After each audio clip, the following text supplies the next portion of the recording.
I want everybody to close their eyes. I want you to imagine being in love. Maybe you have been in love. Maybe you hope to be in love. What was that like? Your heart starts racing, your stomach gets all weird. You call up your best friend and say, "Oh my gosh, I think I just met the love of my life," right? In 3 weeks, right? We figure that out so quick. We make these very quick decisions. All of our emotion comes rushing so quickly. But then what happens down the road? We realize, what were we thinking, right? 50% of marriages fail. Why? 2 of my very good friends called me within a week of each other and told me that their marriage of over 10 years had failed. Now, even though everyone else around them knew that they weren't really making a good decision at the time, my best friend, her mother and I knew over 10 years ago that the guy that she picked was kind of controlling. He was dismissive towards women, and he really wanted a woman that would stay home, cook, clean, and have their child. And my friend was not at all interested in that. She was singing jazz in New York City. She was very happy to have that life. But that's not what he was interested in. But somewhere along the way, she fell in love with him. And so she sacrificed for the family. She sacrificed for what she thought was the right decision. And 10 years down the road, she realized she didn't recognize herself, and then she decided to leave. A woman asked me the other day, she was complaining at 40, saying that there was no good men left. And she said that the only men that are out there are the Peter Pan guys, right? The men who, as she described, don't want to grow up, that they don't want to have kids, they don't want to get married, they don't want to settle down. And she spent all her time and energy trying to un-Peter Pan them. And she asked me, what do I think? And why does this come about? And why can't she find anybody? And why can't she fix this situation, right? And so I say to her, how honest do you want me to be? And she said, oh yes, very honest. I'm really serious. I want to fix this problem. How do I do this, right? And I said, well, I think you're investing all your energy in people that are really happy. They're totally fine. Why should they get married, have kids, and settle down? They don't want to, you do. So the issue is your focus. The issue is your perspective. How are we selecting partners, right? And why are we trying to force them to change, or why are we ignoring who they are or the red flags that are right in front of our face, right? I have women all the time complaining in their 30s and 40s and 50s that they can't find the man of their dreams or woman of their dreams. I have men complaining that they feel that they're being overlooked, right? Because they're the good guy, they're the nice guy, they're the friend. And what they find is that, people are dating the unavailable person, the player, the pathological liar, the person who's already married, right? So we make all these decisions in our relationships, and we end up 2, 3 years down the road, 10 years down the road in despair. We struggle to try to find the relationship that we want, whether that leads to marriage or just a long-term commitment. Why do we repeat this cycle over and over and over again? And the woman that asked me earlier, that I talked about, that asked my advice about why this happens, and she says, oh no, I don't date the Peter Pan guys. I just see them out there. Well, except the last 2 relationships, I did date the Peter Pan guy. Oh, okay, so you do date them. So why do you choose them? She couldn't really explain it. And then she just kept coming back and saying, no, I don't really date them. Okay, except the last 2. So she became really defensive in this conversation and was denying the truth that everyone else around her could see, the people that loved her the most, her friends, her family. And so I asked myself, on the path of love, what happens? What do we do? It starts off beautiful, wonderful, perfect. You're totally in love with this person in a very short period of time, right? And then we see a red flag, but we ignore it. Because we say, no, it must be us, we're crazy, we're too picky. But the problem is our friends and family see it too. And they're concerned. And they may or may not say anything. And then what's our response? We attack them. Well, you'll never be happy if I'm happy. I finally found someone I love, and you can't accept it. Well, you just don't know him. He's different when we're alone. Right? We tell ourselves this all the time. Then there's a culmination of red flags. And we tell ourselves, well, all relationships take work, right? Which is true, but we tell ourselves this in a misguided way, right? So our friends and family express their concern, and what do? We attack them, we're defensive. And then we begin to isolate from them. They try to intervene, and they say, look, I'm really concerned about this person that you're dating. And I want you to think about that. I want you to try and pick someone else, right? Or just end it. And we may even admit to ourselves, yeah, I probably should end it. I know this person isn't good for me, right? But we don't. And so then what happens is because family or friends or anyone in our life, colleagues, coworkers, because they conflict with us and they say, look, there's a problem here. We feel embarrassed. We feel shame. And so what do? We separate from them, right? So we don't go to the friend's house anymore because they're always complaining. And then the family gets angry. And then they separate from you, right? They stop trying. And eventually, we realize that we were wrong and they were right. And we hate it. It drives us nuts. And then we despair. And then we say, are we ever going to find anybody?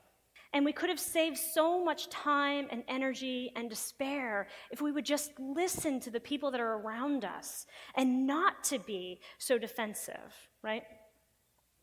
So why do we repeat this cycle? Why do we repeat this? Because we do it all the time, right? Our brain, I think the same part of our brain that controls addiction controls our feelings of love, right? Because our feelings of love, that intense connection that we feel with someone, which is totally irrational, we don't really know them, we don't really have all those things in common, but we want to believe that we do. It's just like being addicted to drugs or alcohol. It's an addiction. It is. And for whatever reason, we're not wise enough to figure it out. We're not wise enough because our emotion and our perception, our feelings of this love controls our brain, our mind, our prefrontal cortex, which is at the front of your brain. And the prefrontal cortex is the part of the brain that's rational. It makes rational decision making, right? And it tells the other parts of the brain, knock it off. You know, when you want to punch somebody and then you realize, nope, that's my boss, I can't do that. That's the prefrontal cortex telling you, knock it off, okay? But we don't allow the prefrontal cortex to control our heart and our feelings of love. And so that's how we get into these situations. It could be genetics, it could be role models. Maybe we don't know anyone that has a happy marriage or a happy relationship, things like that. Some people have this idea that we're drawn to danger, right? Why do we date the person who we know is historically unfaithful and a liar, right? They tell us about their last partner and they cheated on them, but somehow we still think that, they're going to be different with us, right? Meanwhile, the good person is there, the good guy who's honest, faithful, trustworthy, loves you, but we ignore them, right? I have an example in, don't laugh. It's The Bachelorette. Has anyone paid attention to The Bachelorette recently? Okay, one person, thank you. So Des, who's the Bachelorette, right, she's down to 3 guys, 2 of which are madly in love with her. Madly in love with her. They tell her they're affectionate, they write poems, they sing songs, all this wonderful stuff, right? Who does she fall in love with? The guy that doesn't love her. Right? And he tells her, he breaks her heart, I don't know what's going to happen. There's only one show left. But I think this is symbolic of life. We do this all the time. We see our friends making these decisions, right? So love rules our mind. It seems like we're addicted to drugs. We're obsessed. We're compulsive with this idea of love, right? We can't sleep. Either we can't eat, or when we do eat that cheeseburger, it tastes so delicious because now we're in love. Everything is amplified, right? So this is my favorite quote here, right? This reminds me of the lady who wants to un-Peter Pan the guys that she dates. Never try to teach a pig to sing. It annoys the pig and it wastes your time, right? I'm not saying that men are pigs, and if they were pigs, women are just as much pigs as they are, but why are we constantly trying to change people, right? We go into this relationship and pigs can't sing, and yet we keep trying to get them to sing. And it just, it's annoying, and it wastes your time. Meanwhile, you're in that relationship for 2 years, and you've wasted all that time when really there's so many opportunities out there for you. So how do we fix this? Short list, but hard. We have to open our heart to a real self-assessment. The woman who asked for advice sat in a circle of all of her friends. We were just hanging out in the backyard, right? Having a barbecue. And she refused to listen to every single one of them, who all said the same thing, right? We have to open up our heart to a self-assessment. What is going on with us? What are we doing to contribute to these relationships? What are we afraid of? Do we think we're not worth it? Do we think we have to settle for this person, right? You have to get healthier. And on the path to being healthier, we have to get to know ourselves. I can't tell you how many people say, well, they go out on a date and they go, oh, I hope that they like me. I say, what? I hope you like them. Who cares if they like you? You need to assess this person to figure out if they're a good fit for you. If our entire focus is in dating is I hope that they like me, well, no wonder we make bad decisions, right? And then you have the person who always says, well, let me just put it out there. I'm just going to tell you everything that I'm looking for, right? Well, I want this kind of person who does this and who's interested in this. Well, the unscrupulous person who just kind of wants to land you in bed is going to tell you all of that stuff that you just told them, right? So instead of putting everything out there and letting them become who you want temporarily to get what they want, you need to take a step back and figure out what are the most important things for you, right? Think of 3 questions. If you really want to get married and have kids and you're 35, well, that should be one of the first questions you ask. Are you interested in getting married? I'm not saying to me, I'm not saying tomorrow, but is this in your plan?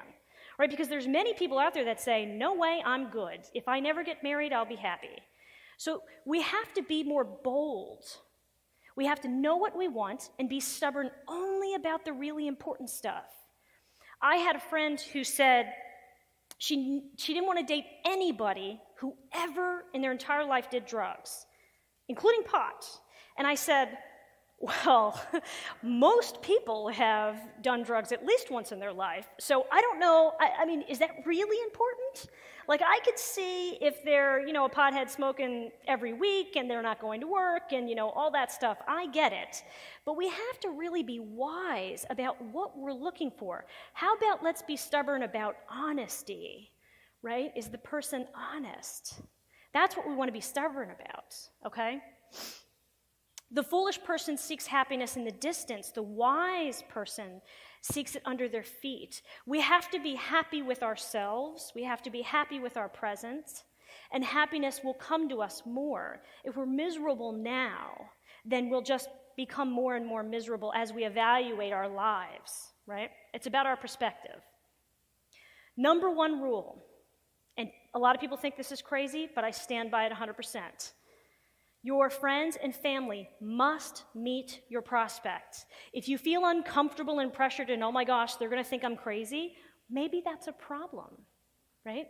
You can stage a fake, setup, like, oh, we just happened to go to this restaurant and, oh, look, there's my best friend. Oh, why don't you join us for dinner, right? Because they will tell you if that person is good for you or not. But the problem is we have to listen to them, right? We have to listen to them. And it has to happen early, within 3 to 5 dates. Why? Because that's when we fall in love, within the first 3 or 5 dates. That's when we're already hooked. We might not say it, we may not admit it, but we know it's true. That's when we get hooked in those early dates. That's when we become an addict and our lives become unmanageable. So we have to back that up and just get a first impression of somebody right from the beginning. And if they say run, run. Run. Right? And don't pay attention to the one person that says to you, oh, whatever makes you happy. I trust you'll make a good decision. No. Don't listen to that person. Okay? If 3 out of 5 of your friends or 2 out of 3 say, oh, I don't know, I'm not feeling it, I'm not thinking they're right for you, run. Even if you think, oh, but they have so much potential and we have so much in common. No, just run. You have to trust your community because they're wiser. They are wiser than us when we're in the midst of this. Okay? Get ongoing advice. Pick your mean friend, right? Your friend that's so honest. You're just like, oh, I don't want to ask her because I know she's going to say something bad. Okay, that's the one that you want to go to. Talk to a professional, a consultant, a therapist, anyone. Just talk to someone else, right, to get feedback. Pay attention to red flags every day and be brave enough to walk away early. Be brave enough to walk away. Real love is possible. It is, right? The relationship that you're in now can be better too, right? Don't get discouraged. Don't get upset. Believe in your ability to analyze. Trust yourself. Trust your gut. You can do it. Don't be afraid to ask those questions. Don't be intimidated. If you're intimidated to ask that really important question now, what do you think is going to happen in 5 years when you never asked it, right? Be brave. You can do it. Action conquers fear. The more we do it, the more comfortable we get with it.